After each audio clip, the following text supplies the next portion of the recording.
Coucou tout le monde et bienvenue pour un petit épisode de Lana et Tricot, un petit épisode spécial boutique. Vous voyez que je suis à la boutique. J'avais envie de, et aussi par demande un peu de plusieurs personnes autour de moi, j'avais envie donc de vous faire un petit tour de la boutique et de faire un petit épisode en boutique. Je pense que peut-être de temps en temps je reviendrai en boutique vous faire un épisode quand j'ai le temps, quand j'ai le plutôt quand je peux m'organiser, parce que vous savez que si je filme ça veut dire que la boutique est fermée parce que ce serait compliqué de filmer avec les clientes.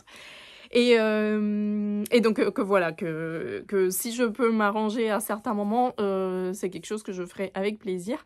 Et comme la boutique est pleine de nouveautés, pleine de belles choses et de plus en plus agencée comme je l'imagine, du coup je me disais que ça faisait un petit épisode de rentrée qui pouvait être sympa. Pour vous. Je vais donc vous présenter un tout petit peu en caméra comment est la boutique, parce que peut-être vous êtes des clientes habituelles et vous la connaissez très bien, mais peut-être vous avez jamais pu venir à Grenoble dans la boutique et vous achetez en ligne, ou peut-être vous découvrez tout simplement Lana et Tricot aujourd'hui sur YouTube. Et donc je vais vous faire un petit tour de la boutique, comme ça vous voyez un peu même ce que les clientes habituelles ne voient pas, parce que je vais même vous montrer les réserves. Comme ça, je sais pas, j'avais envie, je me disais que ça pouvait être sympa comme idée. Et vous me faites un petit retour, vous me dites si vous préférez que je vienne en boutique, si vous préférez à la maison, si vous aimez les deux. Voilà, n'hésitez vraiment pas à me faire des petits commentaires. Parfois j'ai pas trop de retours, donc je sais pas trop ce qui vous plaît vraiment. Et je suis bien sûr à l'écoute de toutes vos sujets, recommandations, de toutes vos idées et de toutes vos bienveillances. Donc voilà, allez, c'est parti. Alors, voici ce que vous voyez lorsque vous rentrez pour la première fois en boutique. Je suis à la porte d'entrée. Donc voici un peu l'aperçu général de la boutique. Et je vous tourne juste pour que vous puissiez voir les côtés. Donc là, c'est le grand meuble de laine. Je vais vous expliquer un peu comment il est réparti, parce qu'on essaye de répartir par marque, mais aussi principalement par groupe de laine, par centre d'intérêt, on va dire. Donc je vais vous montrer un tout petit peu ça. Mais avant, on a la vitrine, alors c'est pas une vitrine qu'on décore beaucoup parce qu'elle est plus utile que belle. Donc là, en ce moment, on a la fibre les petites pochons, notre lessive Calan et les nouveautés. Donc là, concrètement, on a Matif de Rosa Pomar et la Nomade de Lang, qui est une petite light fingering que j'aime beaucoup, avec ce côté chiné et yak, avec du yak. Et du coup, on a fait une Sophie Scarf pour vous montrer le rendu. Donc elle est vraiment super. On va pas tarder à la mettre en ligne. On n'a pas encore eu le temps de mettre toutes les nouveautés en ligne. Donc elle est extrêmement douce. Elle a déjà beaucoup de succès en boutique. Donc vraiment, voilà, que du bien à vous dire. Le pull qui est là, c'est donc le... comment il s'appelle déjà, le Cadence de Sophie Oshera, pardon, en Bio Shetland. C'est des kits qu'on a en boutique. Et le dernier kit que j'avais envie de vous montrer, qui est là-haut, c'est le châle Lorette de Mademoiselle Pestroni, qu'on a aussi en kit en boutique. Pour ce qui est du grand meuble, vous avez donc tout ce qui va être Wool Dreamers là-haut, avec la Cautiva et la Mota. Voilà. Ensuite, nous avons Fonty et des grosses laines. Ici, c'est tout ce qui va être Lang, tweed, et aussi on a mis une fingering qui pouvait aller dans l'esprit, parce que c'est des laines un peu naturelles, rustiques. Donc vous voyez, ça c'est la Love Fald de Camarose, qui a de très très belles couleurs. Alors elles sont pas toutes chinées, mais vous voyez, c'est un peu dans l'esprit d'une autre nouvelle, qui est la Woolen de Lang. C'est la Donegal Woolen Spun de Lang, qui est juste super belle. Et je vais certainement me faire le Dagmar sweater dans celle-ci. Non, pas le Dagmar sweater, le Dagmar cardigan de petite knit. Donc voilà, on a la Lofal. Ensuite, on passe à des fils un peu plus épais avec la Malou Carpe Diem. Et ici, c'est principalement le coin, ou le rayon alpaga. Donc hop, je me bats un peu avec mon appareil. C'est le coin alpaga. Donc on a différentes qualités d'alpaga ici. Le rayon du milieu, comme toujours, c'est les petites cantonas de Schreppjus, je crois que ça se dit, sinon c'est bon, voilà. Et ces trois rayons-là, c'est de la superwash. C'est notre rayon layaise, c'est notre rayon bébé, notre rayon personne sensible ou facilité d'entretien. Donc on va être sur du plus fin, du moyen et du épais. Fingering Sport, Deka, Worsted Aran. Et c'est tout ce qui va être Merino Superwash ou Merino Superwash qui dégrade, des choses comme ça. Donc ça, c'est vraiment notre rayon spécialité Superwash. Ensuite, on a tout ce qui va être mohair. On vient de changer, on a mis la Tilia ici avec la Aurora de Rosario Scat. Pardon, ça focus sur mon doigt. Voilà. Et après, sur mon comptoir, vous avez aussi du mohair ici. Et la Alva de Phil Colana. Ça, c'est la Cashmere Dreams pour nos kits Sophie Scarf, Sophie Shawl. Et les petites pochettes redesign là. Mon comptoir où je passe, enfin c'est mon bureau et mon comptoir en même temps, c'est là que je passe toutes mes heures, voilà, à répondre à vos mails, à vous encaisser. Ah voilà, et là ça a été le changement récent de la boutique ce printemps. On a mis tout ce qui était aiguille derrière nous parce qu'on avait besoin de plus de place pour vous proposer plus d'articles. Et comme ça, sur celui qui était là où on avait les aiguilles, on a pu suspendre plus d'écheveaux, de laine teinte à la main. Et on a mis aussi les petites laines à broder de chez, comment ça s'appelle, de chez DMC. Les petites bobines et le petit matériel de filage ici. Là, on a une sélection de Trellis. On a une sélection de Felici Punto. Et bien sûr, toutes les pochettes Kuroneko qu'on a mis là et là-haut. Hop. Donc ça, c'est les pochettes Kuroneko. Shola qui est tout là-haut. Tchouk. Voilà. Et bah là, récemment, on a mis aussi des Rum Natura sur le haut du meuble avec les Manchilopi et les laines de BC Garn. Hop. Donc ça, c'est sur notre meuble. Avec boucle laine en bas. Donc c'est un meuble, on va dire, si l'autre meuble a aussi un rayon, disons, Superwash, sur ce meuble, on a un rayon plutôt laine naturelle non traitée.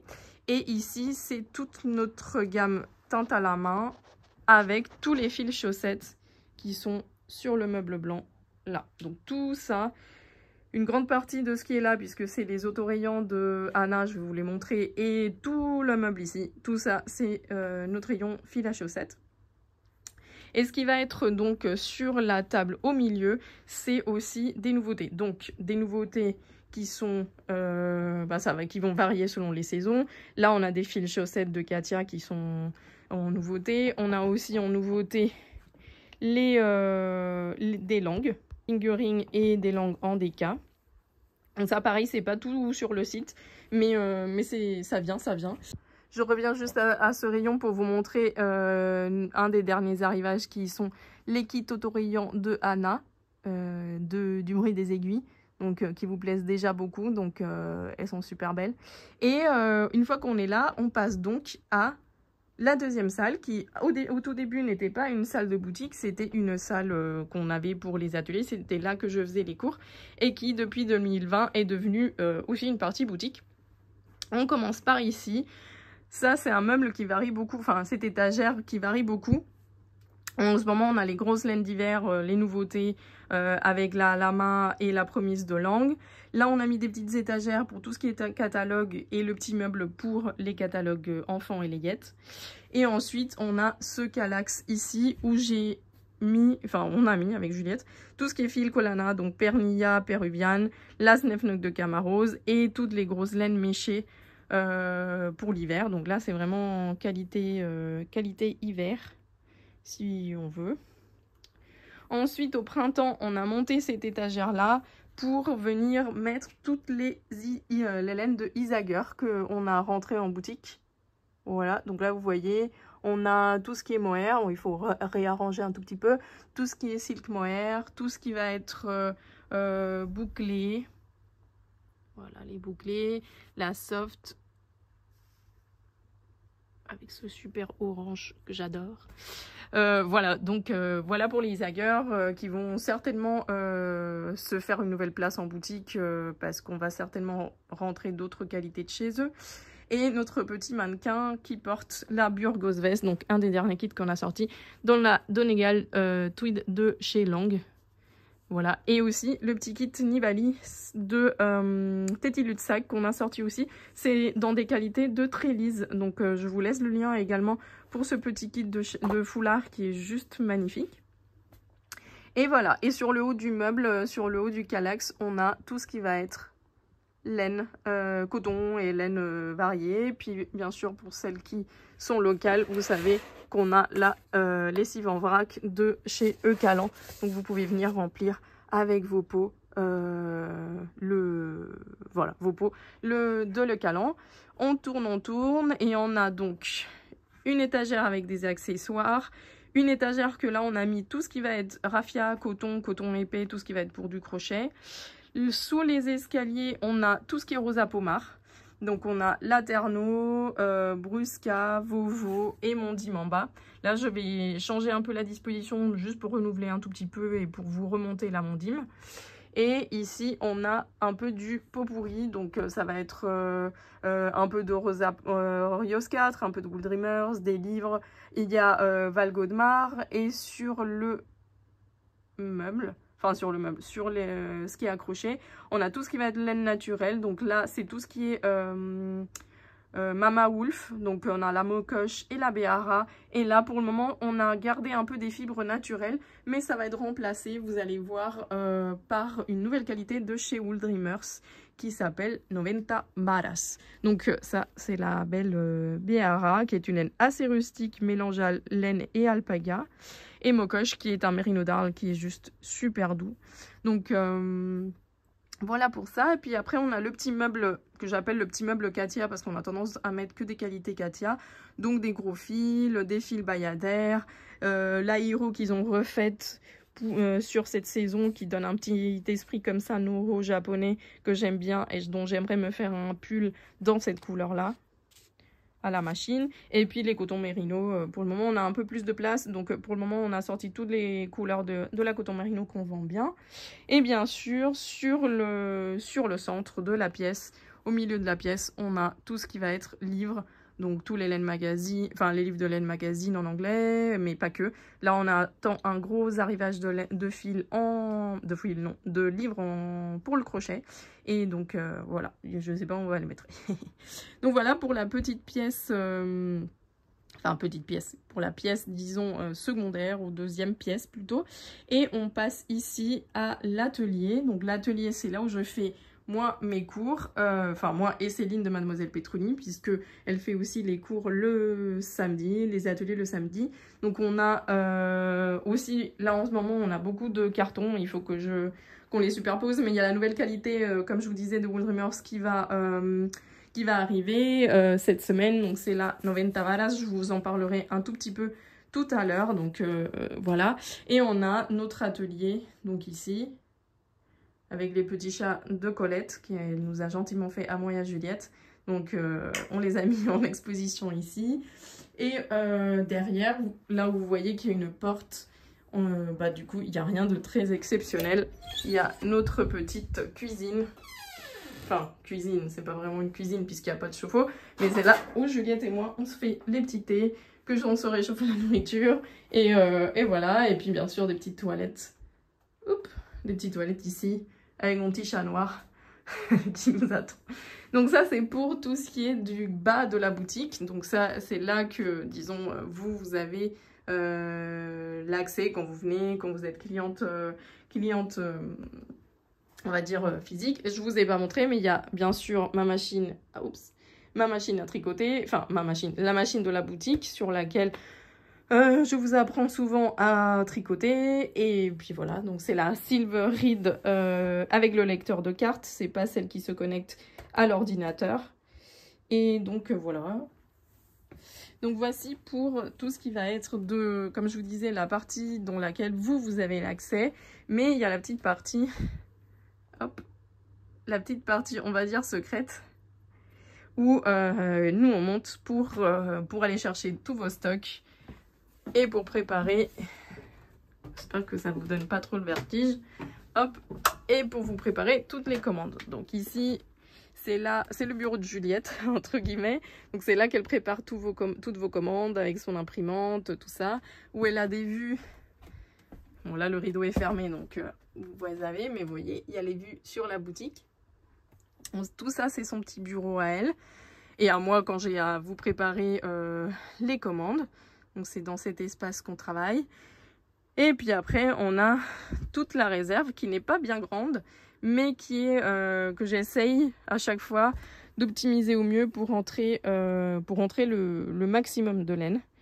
Donc je vais juste vous faire un tour, je vais pas tout vous présenter parce que ce serait impossible.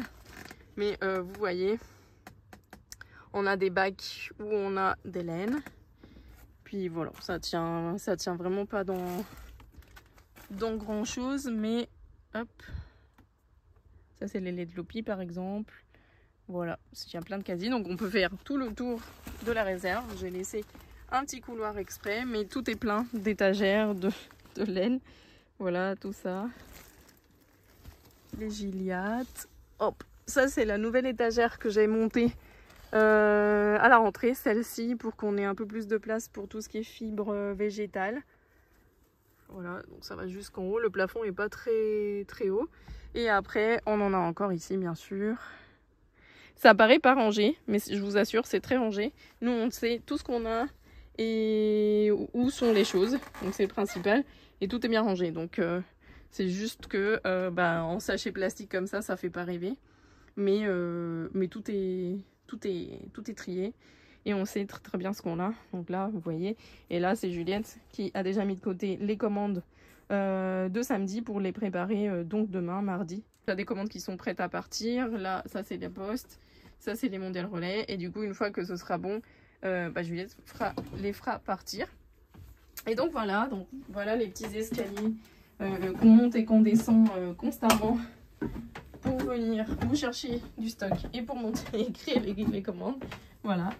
Et voilà pour la petite boutique.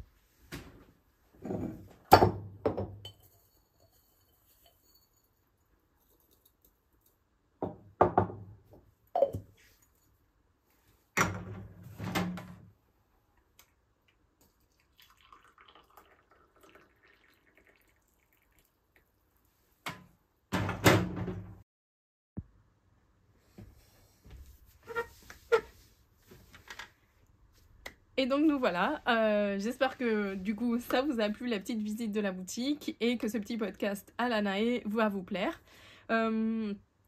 J'espère que vous avez passé une bonne rentrée, un bon mois de septembre, et que voilà, tout se passe au mieux.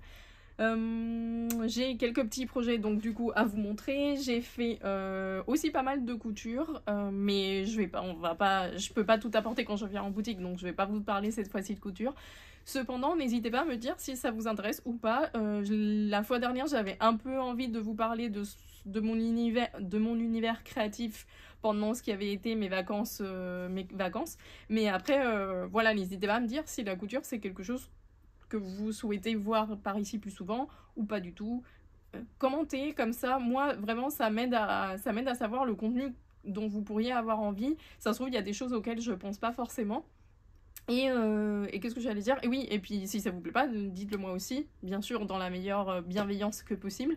Mais voilà, et n'hésitez pas à interagir avec la vidéo parce que moi ça me permet de savoir ce que vous pensez, mais aussi ça me permet de prévoir des choses, ou ça me permet aussi d'avoir un tout petit peu plus de visibilité sur YouTube. Donc si vous aimez le contenu, si vous aimez les podcasts de la Naé depuis longtemps, ou que vous venez d'arriver mais que ça vous a plu aussi, n'hésitez pas à laisser un tout petit commentaire, un petit pouce. Comme ça, bon, la vidéo aura plus d'importance dans l'algorithme entre quelque part, et plus de personnes pourront en profiter. Vous savez que c'est quelque chose que je dis jamais, le truc de liker et abonnez-vous, des choses comme ça, parce que j'ai pas envie de vous dire ce que vous devez faire. Mais c'est vrai que si ça vous plaît, laissez un petit commentaire et puis ça fera plaisir à tout le monde. Puis surtout, moi, ça me permettra, voilà, comme je vous dis, de savoir et d'avoir un recul sur votre expérience lorsque vous regardez ces vidéos. Donc voilà. Sans plus aller dans le détail, on a énormément de nouveautés en boutique en ce moment. Il y a beaucoup de choses qui commencent à être déjà sur le site, mais il y a encore beaucoup de travail à faire. Donc avec Juliette, on essaye de rattraper les nouveautés aussi sur le site.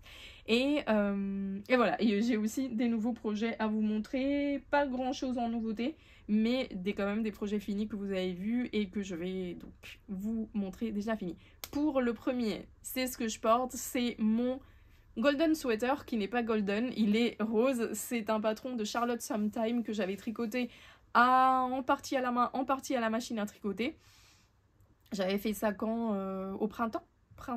Fin d'hiver, printemps, je pense. Il est fait dans la qualité recommandée, qui est la Ombelle de Fonty. C'est un mohair, laine et un tout petit peu de polyamide dans une épaisseur worsted Aran. Je crois que Charlotte le recommande dans des aiguilles du style 6 et que moi j'avais dû le tricoter en 6,5, quelque chose de la sorte. J'avais tricoté le panneau central, donc le panneau du devant qui a cette dentelle très très facile à faire. Ça je l'avais tricoté à la main, ainsi que les côtes, toutes les côtes, donc les côtes du poignet, les côtes du bas, tout ça. Et j'avais fait à la machine les manches et le dos. Le dos, normalement, il a aussi la dentelle, mais moi j'ai opté pour ne pas la faire parce que comme je voulais un peu aller vite dans ce projet, pouvoir la tricoter à la machine, et surtout aussi pouvoir tester des qualités que je peux passer à la machine. Alors pour le moment j'ai tout pu passer à la machine, mais ça me permet moi pour mes stages, pour mes cours et pour les conseils que je peux vous donner en boutique sur le tricot machine, d'avoir un peu plus d'expérience. Donc la ombelle passe très très bien en machine. Quand je dis en machine, c'est sur la LK150 de Silver Reed, qui est la machine qui va tricoter un peu plus des grosses jauges. Les jauges standards, je pense pas que ça prenne facilement la ombelle parce que dans les toutes petites aiguilles, elle va beaucoup accrocher et je pense que ça peut pas être une expérience très plaisante. Et en plus, vous aurez des rendus très très denses, très rigides, donc c'est pas la peine. Mais par contre, dans des jauges standards, vous pouvez mettre du mohair classique, du lace de 110 mètres pour 25 grammes sans problème. Je l'avais fait dans ce fuchsia qui m'avait tapé dans l'œil depuis le début de la gamme donc, de Fonty. Et j'ai utilisé 4 ou 5 pelotes, pas plus. Je pense que je l'ai mis sur ma fiche Ravelry.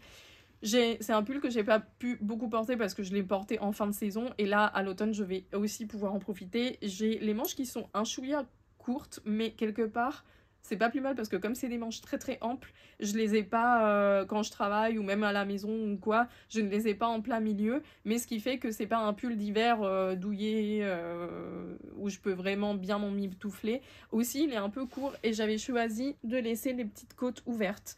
Voilà, mais pour un pull de mi-saison, printemps, automne, il est juste parfait parce comme il est ajouré, il n'est pas excessivement chaud par le fait que c'est un mohair et laine. Donc voilà, parfait. J'ai très envie de me faire quelque chose d'autre en ombelle. Si vous avez des recommandations de patron, j'ai bien aimé le patron de Charlotte Sometime qui le donne en deux options, l'option à plat et l'option en rond, ce qui était parfait parce que l'option à plat c'est celle que j'ai faite pour la machine, j'ai même pas eu de X calcul à faire, même si ça aurait pas été des modifications très compliquées. Mais ce que je trouve, en tout cas dans celui-là, qui je sais est un ancien patron à elle, il n'est pas très inclusif en termes de taille. Donc voilà, s'il y a un petit bémol ou un petit commentaire à faire, c'est que il n'y a pas beaucoup de taille. Certes, c'est des pulls très oversize, mais quand même, ça va pas très très loin dans les tailles. Pour les grandes tailles, mais aussi je pense que pour les toutes petites tailles qui n'auraient pas besoin ou qui dans des grandes aisances se noieraient un peu, voilà, donc je pense que c'est un peu le seul commentaire que j'ai à faire sur le patron. Autrement, il est bien expliqué. Bon, c'est un patron assez simple, il n'y a rien de sorcier. Quand vous savez, bien sûr, tricoter, c'est toujours pareil. Si vous êtes débutant, bah, peut-être la dentelle va être un petit challenge pour vous, mais ça peut être une très bonne dentelle pour commencer, puisque vous avez... Enfin, c'est vraiment une dentelle très simple. En revanche, tricoter avec des fils aussi poilus, bah, ça peut être un peu plus compliqué à défaire. Mais pour ça, vous avez des fils un peu plus simples à tricoter, mais qui vous donnerait un rendu entre guillemets similaire, comme la Snefnug de Camarose, comme la Soft de Isager, de ce genre de fil. Ou même la Promise et la Lama de... Je regarde dans les endroits parce que je les ai sous les yeux du coup.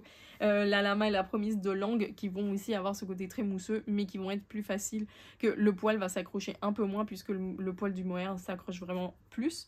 Donc voilà, ça c'est pour mon projet que je porte, que j'ai fini en courant 2025, et on va passer aux projets finis. C'est des projets finis que vous connaissez déjà, c'est des projets finis que je vous ai montrés sur le podcast précédent. Le premier, c'est la paire de chaussettes que je crois je n'avais pas fini.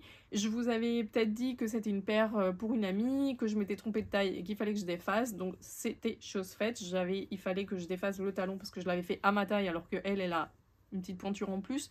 Donc là, elles sont bien, j'espère, à sa taille. Je ne l'ai pas revue depuis cet été, depuis que je les ai montées, et je la vois aujourd'hui. Donc je vais enfin, si je me souviens bien, enfin pouvoir lui donner. Je les avais faites dans des restes de la Regia Yak premium, Felici Punto pour les petites rayures grises et une boulette, enfin un reste de boulettes de Les Vilaines. Voilà, donc c'est ma paire de chaussettes en cadeau pour mon ami, que j'ai commencé par la pointe. Vous savez que c'est pas ma méthode de préférence, mais quand on a très peu de quantité ou qu'on n'est pas sûr des quantités, c'est pratique de commencer par la pointe, comme ça vous gérez jusqu'au bout. Et vous voyez, j'ai pas monté très très haut. Souvent je lui fais des chaussettes en déca et là je me suis dit peut-être pour elle ce serait pratique aussi d'avoir des chaussettes un peu plus mi-saison, parce que je sais que ces chaussettes en déca elle les met même dans ses bottes d'hiver parce qu'elle habite à la montagne et du coup il fait un peu froid, ou plus froid qu'à Grenoble. Donc là je lui ai fait des chaussettes entre guillemets pour elle mi-saison on va dire, parce que peut-être ça lui change. Voilà, donc je pense que ça va lui plaire. Tous les ans je lui fais une paire de chaussettes pour son anniversaire. Je sais pas s'il en a marre, mais moi je continue la tradition. Donc voilà pour la paire de chaussettes, rien d'autre à dire, c'est des chaussettes à la vanille toutes simples, toutes classiques. J'ai fait des rayures juste pour rythmer un peu le truc et pour passer des restes. Et ça s'est très bien passé. Ensuite, et sans transition, je vous montre mon projet fini du moment, celui que... mon coup de cœur absolu, c'est le Peony Vest de Annie Souz, qui est une jeune créatrice sur Ravelry et enfin Instagram Ravelry, et que j'ai commencé cet été pendant mes vacances. C'était mon projet de vacances que je voulais absolument monter parce que j'étais tombée amoureuse de cette version exactement, c'est-à-dire ce combo écru beige avec des boutons bleus roi. C'est un patron très bien expliqué, il expliquait rang par rang pour ce motif non, mais cet empiècement devant ou cette patte de boutonnage en vague.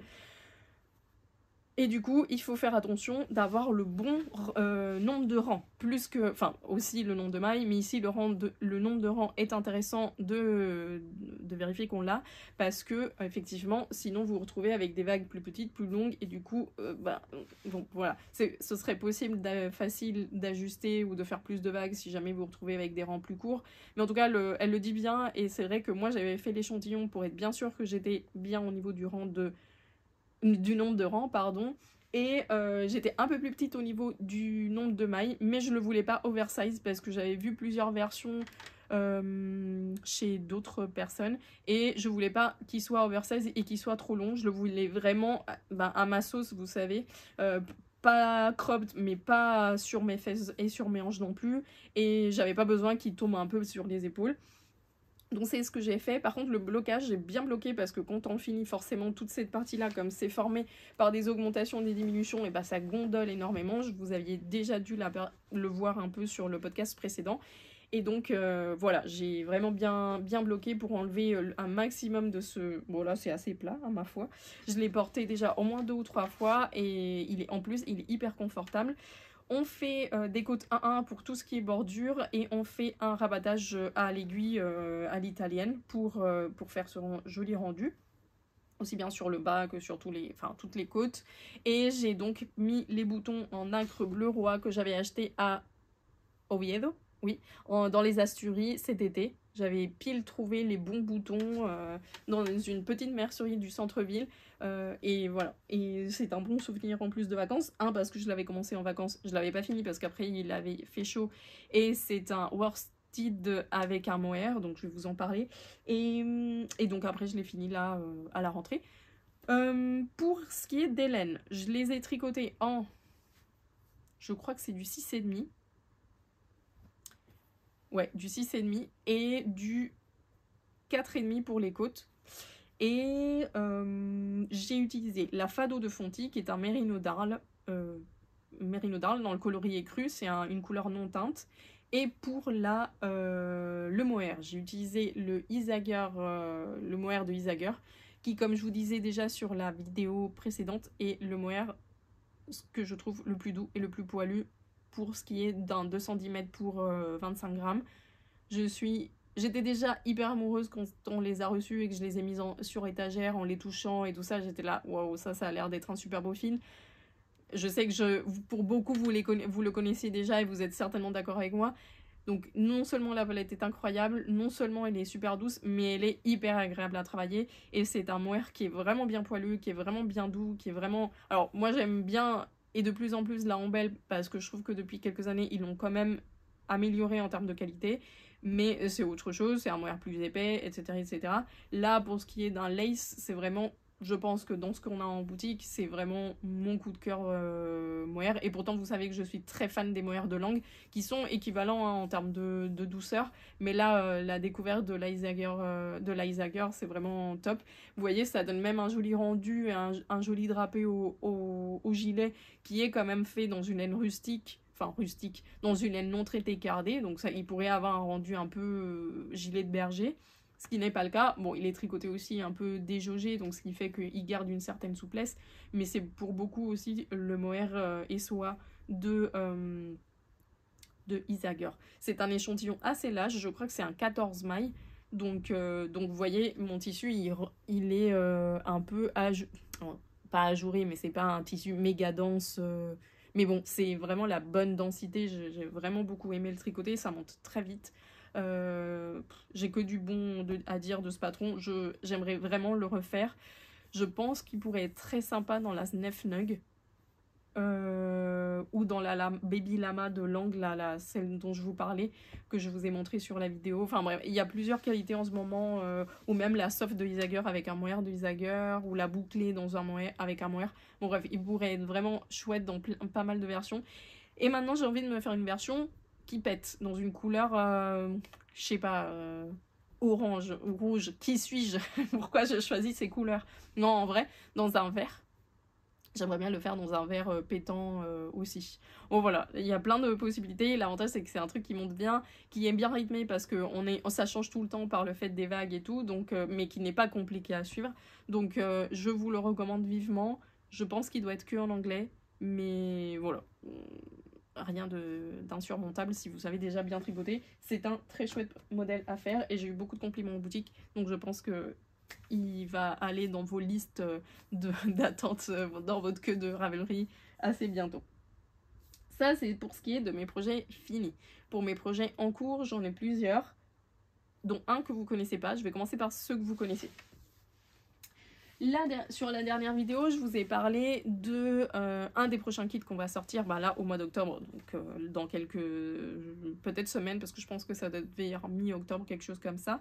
Et c'est le sac Terrazzo Bag de Petite Knit. Donc là, il est fini pour ce qui est du tricotage. C'est notre amie et tricoteuse Colette qui l'a fait, celui-ci. Donc ça va être le sample qu'on va avoir en boutique, qui est fait dans la Donegal Tweed plus de Lang. C'est la même qualité dont on a sorti pour la Burgos Vest, le remake. Je vais vous en parler aussi. Et donc, mais on a choisi un coloris un peu naturel pour ce sac de Petite Knit. Et il me reste à faire deux choses. Installer la anse, dont on a la anse du Terrazzo Bag. Et c'est aussi pour ça qu'on s'est dit, bah tiens, si on a tout le matériel pour faire le Terrazzo Bag, ça pourrait être une idée de sortir le kit. Et comme ça, ça vous fait des cadeaux de Noël à préparer.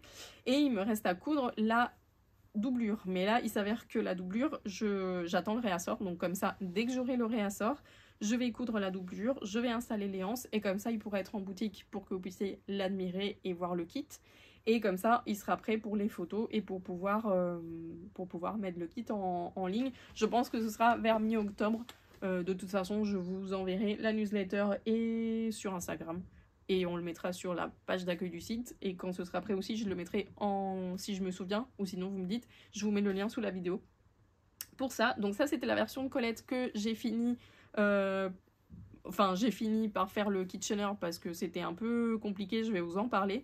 Et que j'ai bloqué. Donc comme ça, il est prêt à être cousu et tout ça. Donc aujourd'hui, je l'ai apporté à la boutique pour qu'il reste là et que je puisse le faire en boutique, comme ça je fais pas des allers-retours à la maison.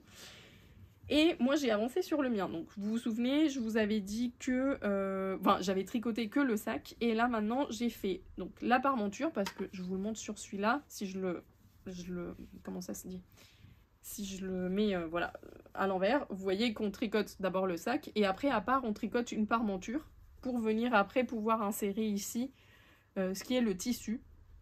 Donc ça, si vous voulez, ça va être cousu comme ça. Et là, il y aura le tissu qui va recouvrir le sac. Donc voilà, une parmenture. Et on fait aussi, à partir de la parmenture, on fait la anse qui est donc tricotée en double. C'est une double épaisseur pour la anse. Vous voyez que je peux mettre mon doigt. Puis qui vient être finie par un kitchener. Donc ça, c'est la construction du sac qui se fait, on va dire, en 3 morceaux. Le sac, la parmenture, puis les anses.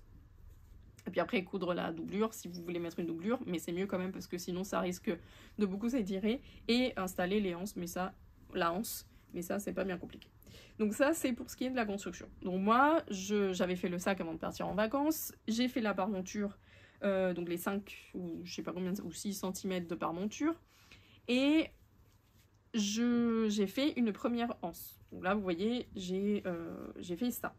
Le problème, et c'est ce pourquoi, parce que Colette m'avait dit « Anna, moi, j'arrive pas à faire le kitchener, j'ai beau essayer et tout ça, ça fait pas beau. » Donc j'ai dit « Pas de souci, je vais le faire. » Donc moi, je l'ai fait sur le sien, et ça, c'est pas un kitchener méga propre, mais ça a à peu près marché. Bon, je me suis dit « Ok, bon. » Colette a pas dû savoir faire, mais c'est quand même bizarre parce que c'est quand même quelqu'un qui tricote depuis 50 ans ou 40 ans, je sais pas, et c'est quand même étrange. Donc moi, j'ai fait le mien, tac tac tac, et j'ai fait le kitchener. Et je me dis, tiens, c'est bizarre, ça marche pas. Je me dis, c'est bizarre, tout ça et tout. Et je me dis, bah c'est pas grave, je vais faire un rabattage de 3 aiguilles.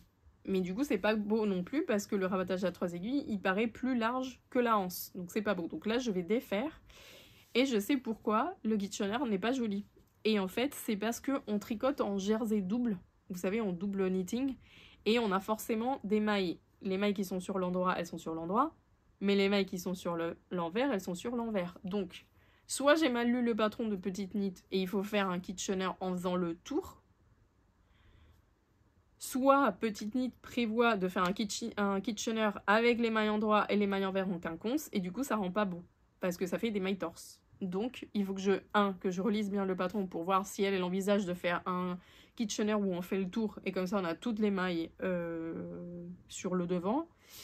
Ou si effectivement c'est pas très beau parce qu'on a des mailles envers et des mailles endroit face à nous. Donc, moi la décision que j'avais prise, c'était que... Qu'est-ce que j'avais dit comme décision? Je sais plus. Si, que j'allais faire un... Bah non, j'ai fait un rabattage à 3 aiguilles, c'est pas beau. Bah du coup, je vais retenter le kitchener. Non, pardon. Là, j'ai fait un kitchener en ayant fait quelques rangs de jersey. Je me suis dit, bah c'est pas grave, je vais faire un rang de jersey de chaque côté. Et comme ça, je vais rabattre en kitchener et ce sera beau. Mais en fait, ça fait un aplati ici qui est pas beau. Parce que ça fait plus large. Enfin, je sais pas si vous le voyez. Mais ça fait un truc plus large au milieu. Vous voyez, ça fait une bosse ici. J'espère que vous le voyez bien. Hop, ça fait une bosse là. Enfin bref, c'est pas joli. Donc je vais faire peut-être un rabattage à 3 aiguilles tout simplement.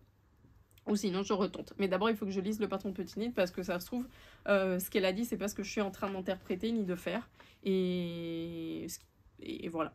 Donc il me reste à redéfaire ça et à finir. Et il me reste à reprendre la deuxième anse, où on laisse des mailles en attente, je sais pas quoi, pour reprendre les mailles et tricoter la anse comme ça. Et puis il sera fait. Ça c'est un cadeau que je vais offrir à Noël. Vous voyez que le mien est un peu plus grand que celui de Colette. Parce qu'on n'a pas choisi la même taille. Je crois qu'il y a 2 tailles sur le patron. Donc pour vous montrer la différence de... En hauteur, on est à peu près pareil. Mais en largeur, j'ai bien 5 cm de plus, je dirais. Donc moi, dans celui-là, bah pareil, je vais me prendre m'acheter une anse pour le mettre.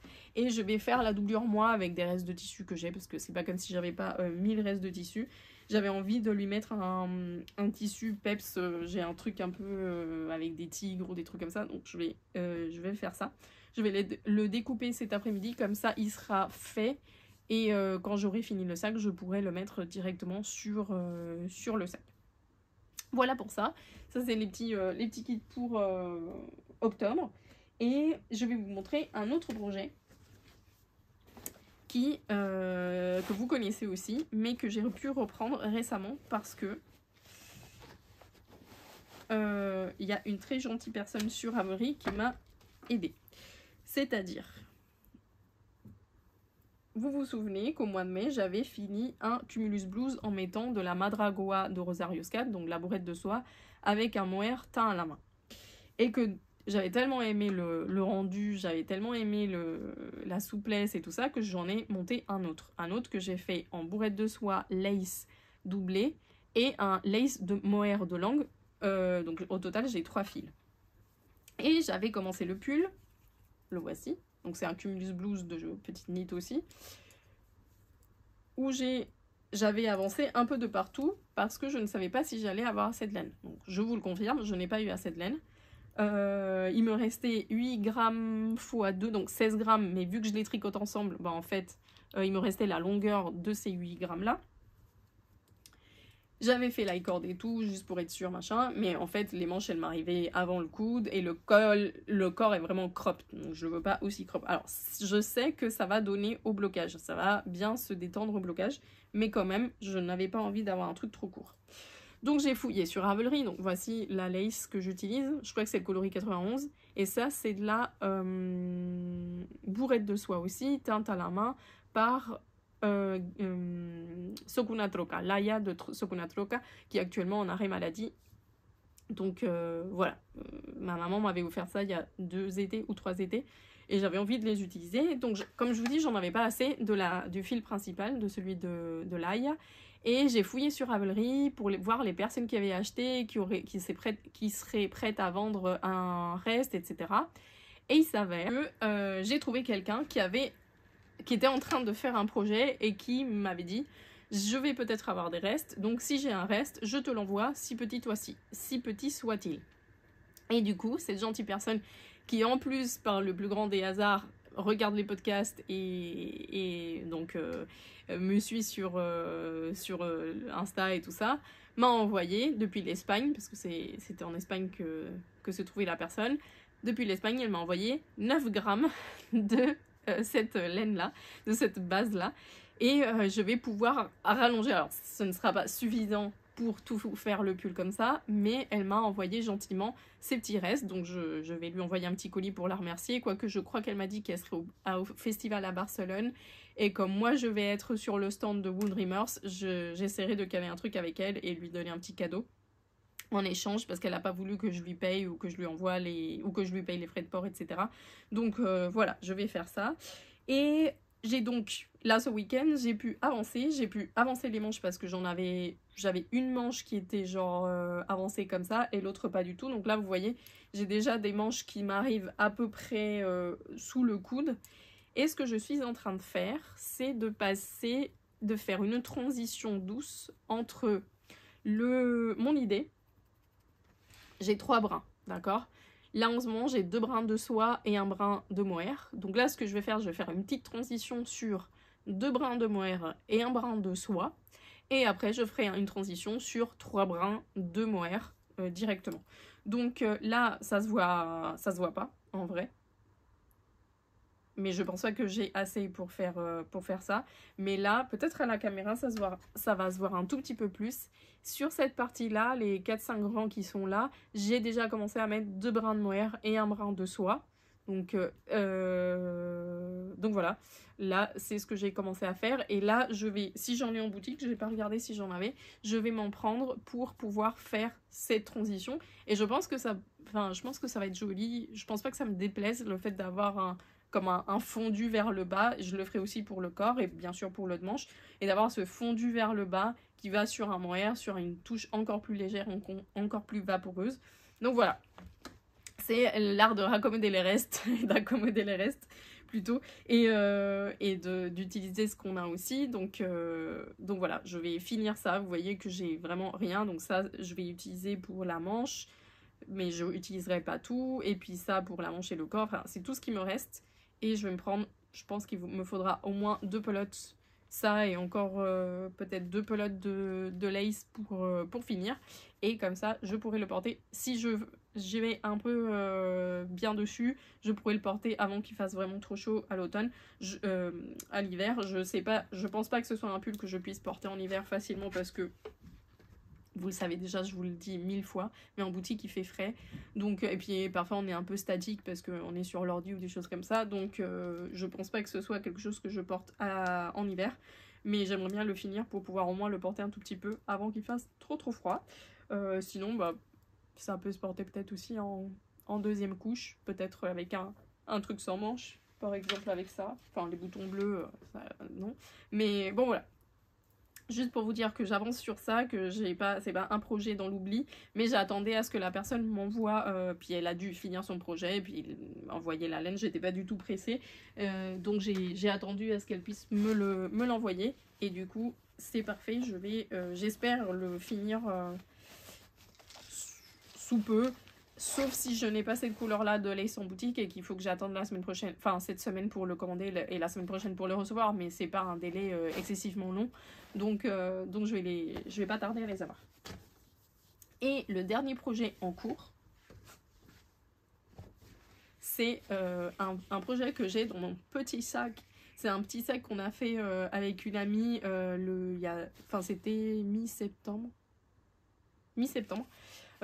Début mi-septembre, on s'est fait un petit week-end avec une amie et ma soeur et mes parents qui étaient là aussi bien sûr, et on a fait, parce que mon ami notre ami est en train d'apprendre à coudre, et je lui ai dit bah tiens, je pense que ce petit type de sac pourrait être facile à coudre pour un premier projet ou deuxième projet, et du coup c'est même pas un patron, c'est un tuto sur un reel d'une personne qui s'appelle sur Instagram Blooming Sewing ou Blooming Sewing ou quelque chose comme ça. Je vous mets le lien de toute façon sous la vidéo. C'est vraiment un tuto, elle l'a fait à la base pour que ce soit une trousse, pas une trousse, mais un pochon pour transporter la nourriture à midi, et elle met un tissu un peu isolant, comment ça s'appelle, thermo-isolant, non. Enfin voilà, il a mis un truc un peu pour isoler et pour garder la chaleur ou la fraîcheur dans le sac, et nous on n'a pas mis ça. Déjà parce qu'on n'allait pas le trouver là où on était, et parce qu'on voulait s'en servir un peu plutôt comme petit sac à ouvrage ou petit sac comme ça pour mettre des choses. On a choisi une doublure à fleurs un peu 60s, et on a choisi un canevas en Vichy avec donc cette partie. Alors nous on l'a fait elle a choisi le même tissu que moi mais moutarde, et elle a mis la anse kaki, et on a inversé les couleurs et on a mis la même doublure.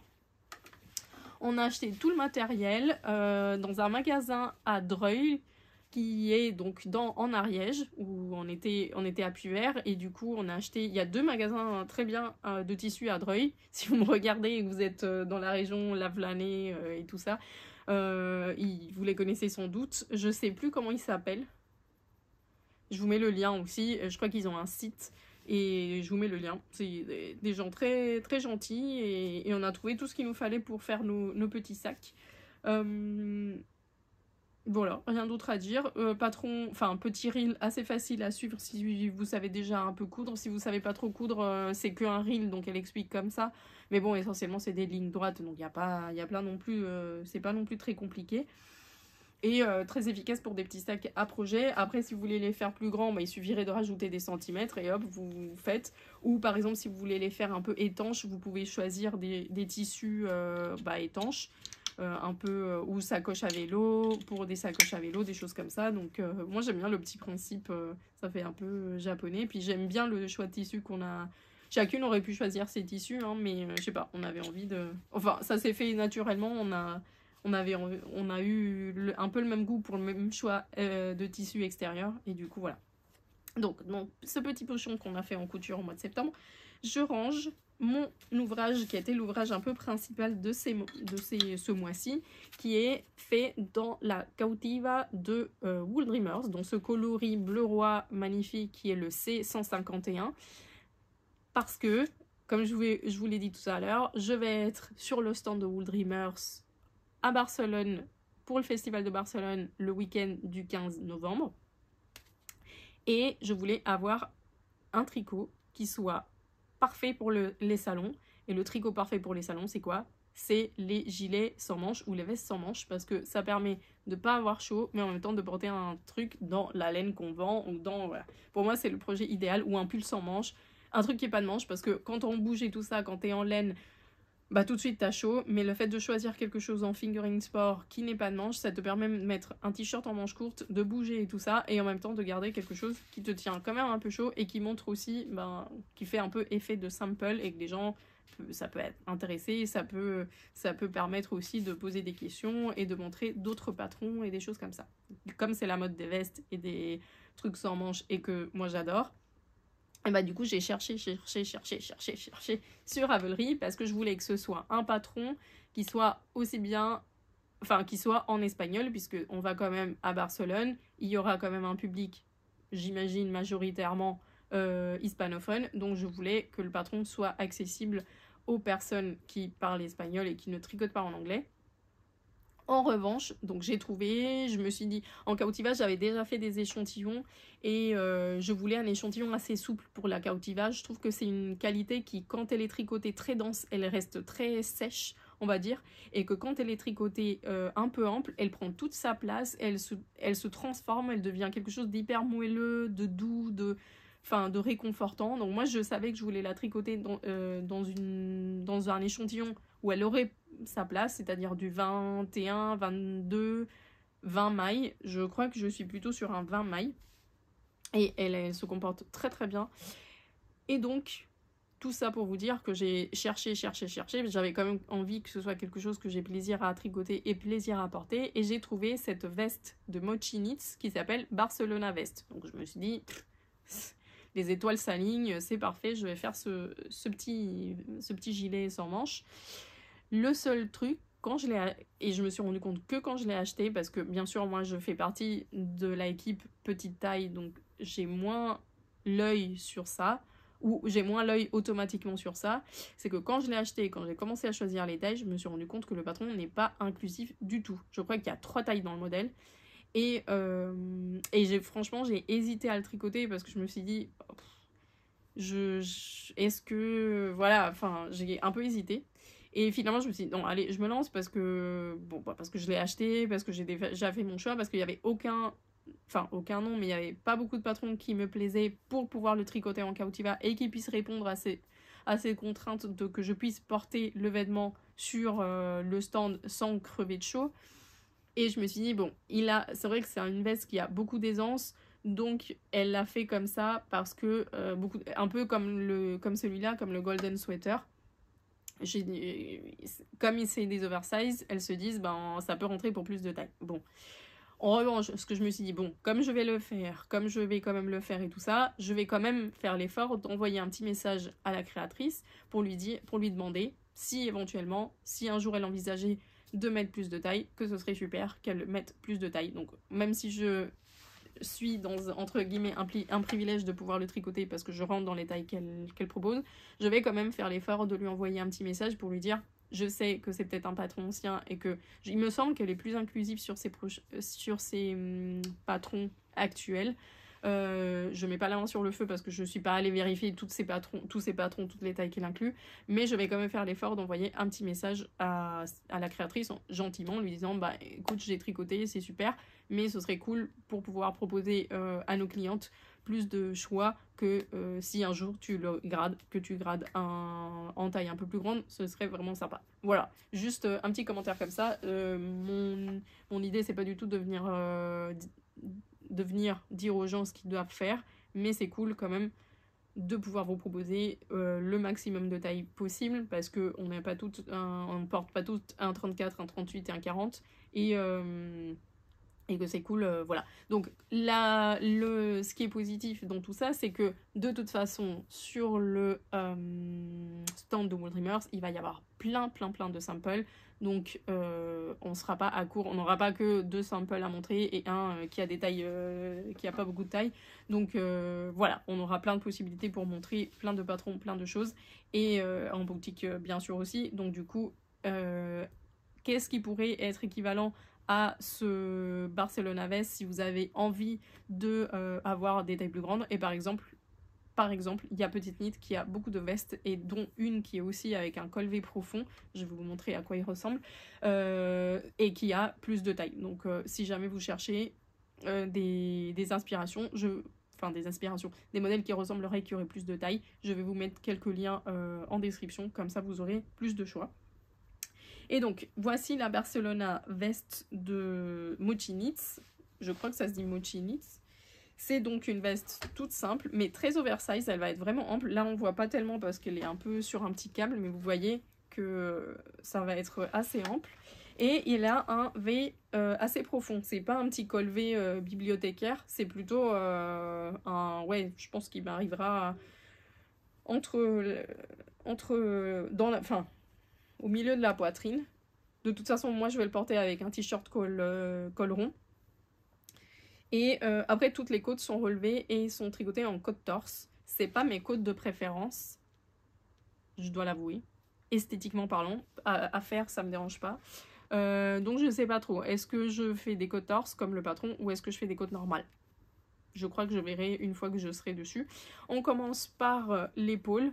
On fait des augmentations sur l'épaule et après on relève des mailles, donc rien de compliqué. Et donc une fois qu'on a tricoté le dos, on tricote les deux devant. Et une fois que c'est fait, on met le tout en rond et on tricote en circulaire. Et là j'avoue que je me suis un peu arrêtée parce que toutes ces mailles là en rond, en circulaire, c'est un peu long. C'est pas un peu long, c'est un peu ennuyeux. Et du coup, bah là, je me suis un peu arrêtée. Je me suis mise sur l'autre pull parce que j'avais un peu la flemme. Mais il me reste pas grand chose. Là, ce qu'il faut que je fasse surtout, c'est que je l'essaye parce que je crois que j'arrive au nombre de centimètres indiqués pour pouvoir commencer mes côtes. Donc, je vais l'essayer. Et comme ça, je vais pouvoir faire les autres parties. Il me semble que je vais d'abord peut-être... Non, j'allais dire, il me semble que je vais d'abord faire les autres parties, puis après les côtes. Mais non, je vais pas couper le fil. En plus...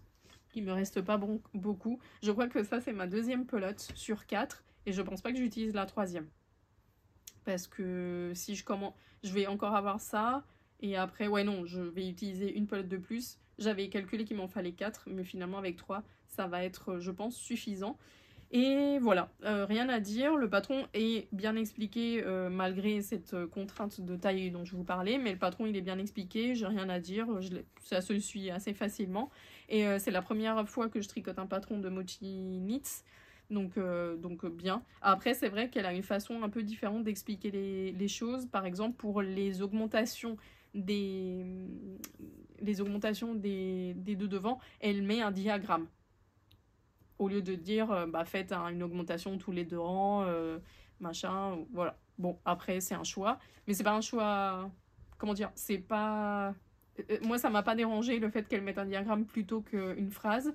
Je trouve que pour les débutants, ça va être très parlant. D'ailleurs, moi, quand j'ai des débutants en cours, je fais... Si vous êtes avec moi en cours, vous savez que j'utilise beaucoup des papiers de brouillon et je vous fais beaucoup de dessins et on décrypte tout ça sur du visuel, sur du papier. Donc finalement c'est pas mal.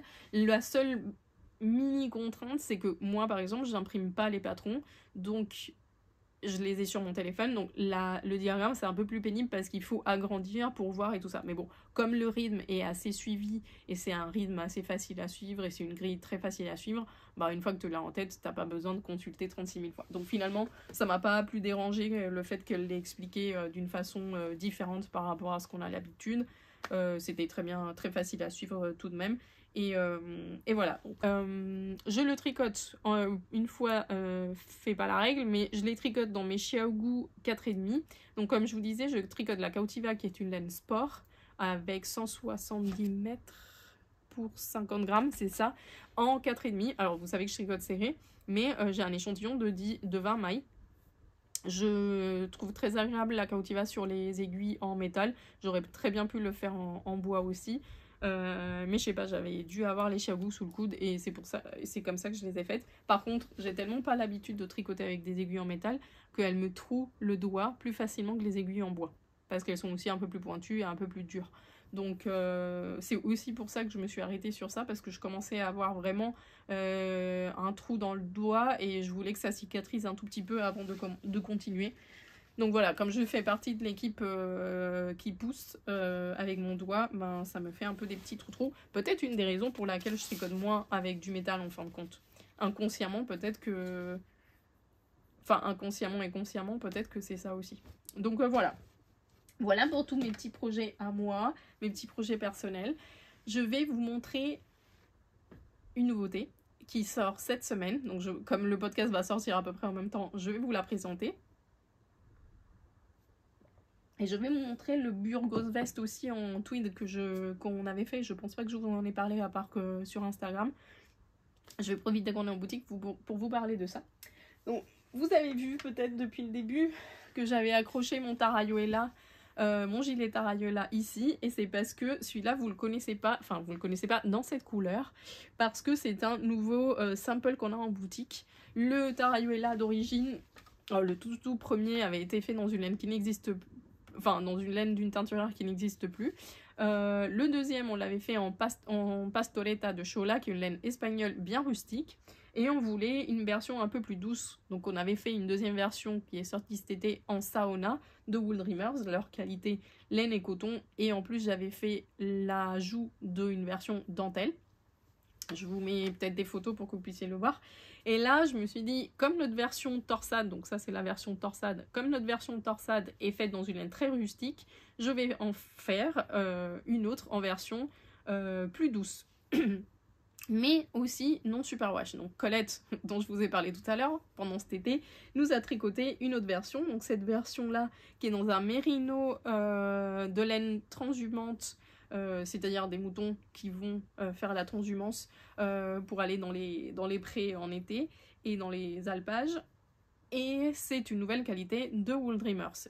Je voulais aussi l'avoir, pourquoi? Parce que je vais à Barcelone en novembre et je voulais qu'ils aient un nouveau sample de mon Tarayuela qui avait très bien marché, qui avait eu beaucoup de succès auprès de public à Séville, parce qu'on l'avait fait en Saona comme je vous disais, et du coup ça a une qualité parfaite pour la mi-saison. Et je voulais donc qu'ils aient un sample dans la nouvelle 90 varas, que en français est très compliqué à prononcer, donc je vais l'appeler varas. Avec Juliette, on a décidé que le 90, on allait le laisser tomber. 90, ça veut dire 90. Et c'est 90 bâtons, bergers ou bâtons. C'est apparemment la largeur que devaient avoir les chemins pour la transhumance. Donc tout ça, vous avez un petit descriptif que vous pouvez lire sur le site de Wool Dreamers. C'est donc un 100% laine mérinos transhumante et il y a 225 mètres pour 50 grammes. C'est une nouvelle qualité light fingering qui gonfle beaucoup de chez Wool Dreamers. Là, notre Tarayuela est en 22,5, en 22 mailles. Donc vous voyez, ça s'adapte parfaitement bien. Et elle a des coloris incroyables. Donc il y en a 25 à peu près. Je vous les ai pas tous sortis parce qu'ils sont encore dans les cartons. Mais j'ai pris ceux que je pouvais prendre dans le carton qui était le plus près, qui était le plus accessible, on va dire. Et du coup, toutes les couleurs sont des couleurs très riches, très nuancées. Par exemple, le bordeaux, qui est ultra beau. Il y a aussi les couleurs naturelles, bien sûr.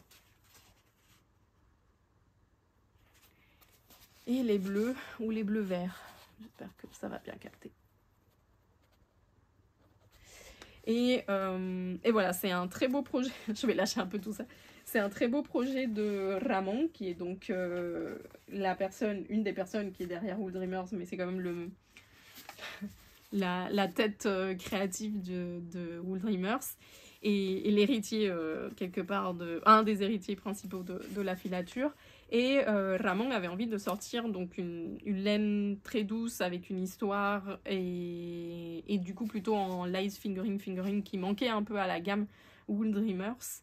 Et ça fait quoi? Ça fait peut-être 2 ans. Ouais, c'était pas l'année d'avant, il y a 2 ans. Et il nous en a parlé avec ma maman pendant, vous vous souvenez peut-être, j'étais allée à leur retraite, je crois que c'était au mois de mars 2024. Et il nous l'avait déjà montré, il avait déjà fait quelques coloris, quelques tests et tout, mais il n'arrivait pas à aboutir sur une palette de couleurs qui lui plaisait. Et on lui a donné un petit coup de main. Moi, je lui ai fait un nuancier avec des couleurs qui pouvaient compléter les couleurs qu'il avait déjà, etc. Donc, voilà, je pense que entre nous, enfin ma maman, moi et peut-être certainement des gens de son équipe et tout ça, on a tous donné un coup de pouce pour que la qualité sorte. Donc moi, j'ai un peu ce plaisir d'avoir mis un peu mon petit grain de riz, comme on dit en espagnol, mon petit quelque chose pour que ça aboutisse. Et j'en suis vraiment très très contente. Elle est vraiment très agréable. C'est une 2 brins, elle est légère, elle est douce. Ça peut être une très bonne introduction à vous qui peut-être commencez à tricoter des laines non superwash, parce que vraiment de très belle douceur, très belle définition de points pour cette torsade.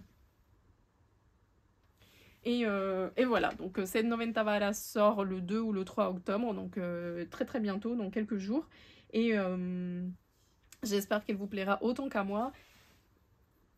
Puis elle viendra prendre la place des fibres végétales qu'on a ici derrière. Donc ça, c'est une des choses que je vais faire cette semaine, c'est d'enlever tout ou une grande partie et de mettre les 90 varas ici pour qu'elles soient dans une place voilà, de prédilection en boutique. Donc voilà pour cette petite nouveauté. Elles seront aussi sur le site en même temps, donc vous pourrez les feuilleter en ligne si, bien sûr, si vous n'avez pas accès à venir en boutique directement. Et pour la dernière petite chose, juste pour le petit détail, je vais vous montrer la petite Burgos veste qui est sortie courant septembre. Voici. Tac. Voici la petite Burgos veste de Rosa Pomar qui est sortie il y a plusieurs années, que nous on avait sorti en kit dans les qualités que Rosa propose, c'est-à-dire le mohair Aurora de Rosarios 4 et sa qualité Merinos Joao. Donc nous on l'avait sorti, je sais pas, il y a quelques années. C'est Mathieu, tricoteur Mathieu, qui nous l'avait tricoté pour la boutique et elle a toujours beaucoup plu. C'était un super kit qu'on avait. Mais malheureusement, cet hiver, il y a quelqu'un qui est passé en boutique un matin et qui est parti avec. Voilà, c'est des choses qui arrivent dans les boutiques, on a des vols, et cette personne-là a volé donc le sample qu'on avait de la Burgos veste, ce qui nous a beaucoup attristé à Juliette et à moi, non pour l'objet en soi, mais bien sûr ça nous peine de voir qu'il y a des gens qui sont prêts à partir, ce qui moi ça m'a fait rire. Enfin, rire ou dans l'ironie de la chose, c'est que la personne est même partie avec le cintre, donc elle a pris le tout. Voilà, et c'est pas tellement donc comme je disais, c'est pas tellement le chagrin pour l'objet en soi, c'est le chagrin de pas tenir en compte que pour nous c'est un outil de travail, c'est-à-dire que nous ça nous vole du chiffre d'affaires, du potentiel chiffre d'affaires, ça nous vole des heures de travail de conception, et ça nous vole les heures de travail de Mathieu qui l'a tricoté, puis ça nous vole aussi la présentation de quelque chose pour des futures ventes. Donc voilà, enfin c'est un peu, ça arrive, hein, enfin voilà. Et on s'est dit, donc pourquoi pas utiliser cette opportunité pour retricoter cette Burgos veste dans une nouvelle qualité ou dans une qualité qu'on avait envie de mettre en avant. Et c'est ce qu'on a fait, donc Juliette a tricoté cette version du Burgos veste dans la langue, la Donegal que je vous montrais, la Donegal Tweed Plus de langue, dans ce gris qui est chiné multicolore, qui nous plaisait beaucoup à toutes les deux. Et donc c'est ce qu'on a fait, on l'a relancé là en septembre, et coup de chance, c'était pas du tout, on s'était pas du tout mis d'accord et on le savait pas, mais la Burgos veste et la Pellica veste sortaient en français au même moment. Donc Rosa Pomar a fait traduire la Burgos et la Pellica, et nous on sortait la Burgos version bis, on va dire, et la Pellica aussi sur le site. Donc les astres s'étaient alignés, et du coup c'est chouette parce que maintenant vous avez deux kits de Burgos veste sur le site, un avec la version d'origine de Rosa, un avec, on va dire, notre version à nous, et la Pellica veste en Brusca, et les trois versions, enfin les deux patrons sont en français, donc c'est parfait, et finalement ça s'est bien goupillé. Alors je dis pas qu'il faut voler pour nous faire travailler plus, hein.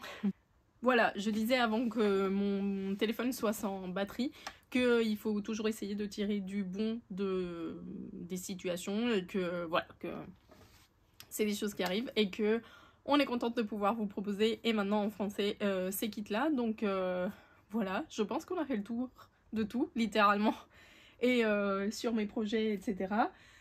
Je vous souhaite un très bon mois d'octobre. C'est tout ce que j'avais à vous dire. Je vous dis à très bientôt. Passez un bon mois. Salut!